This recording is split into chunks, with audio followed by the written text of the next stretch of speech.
Civil disobedience is a concept that dates back to the time of Socrates and stretches from Henry David Thoreau to John Milton to Gandhi to Martin Luther King Jr., but seems to be completely erased from modern times. The only time we talk about or even consider civil disobedience is when we're discussing literary work in English class or philosophy or political science. The actual act of civil disobedience has all but disappeared. Today, the only protests we seem to hear about are violent and angry public outrage and unrest, rather than anything remotely resembling civil actions. The most recent example of this was on the inauguration of our 45th president, Donald J. Trump. On January 20th, the day that celebrates the peaceful transference of power, which is something unique to our own country, we saw 6 police officers injured and more than 200 people arrested. A bonfire ensued at the corners of 14th and K Street. A limousine was set aflame, and the windows of several downtown Washington businesses were demolished. As I sat at school and watched the inaugural ceremonies and simultaneously heard about the chaos that was erupting all over the United States, I couldn't help but wonder, is this what we have done to the constitutional right of peaceful protest? How could we let something so sacred fall so far from grace?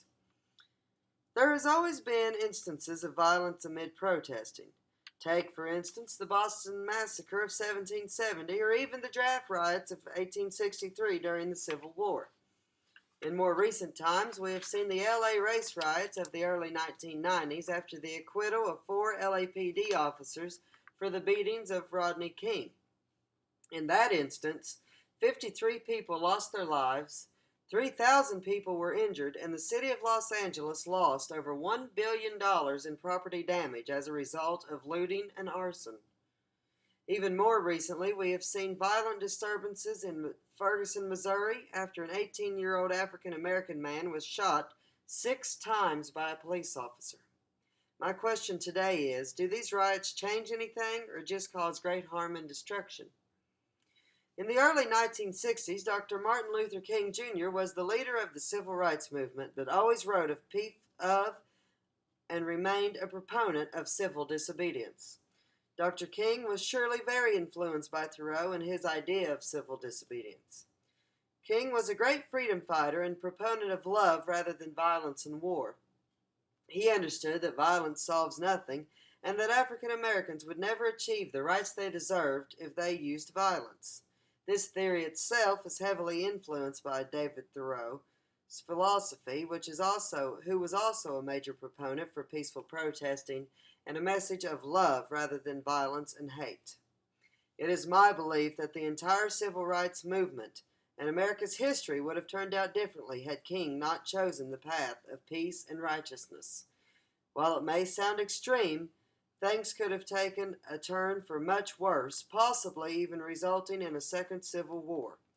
King was a great leader, taken from us far too soon, and who achieved terrific things in his life through his disuse of violence and love of peace. Much like Socrates, who eventually was executed for his stance against his own government, King was arrested multiple times but never resisted.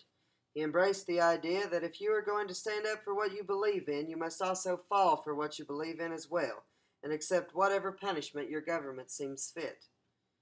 While King was never executed formally by our government, he was assassinated in 1968 just because he felt that blacks and whites should be considered equal.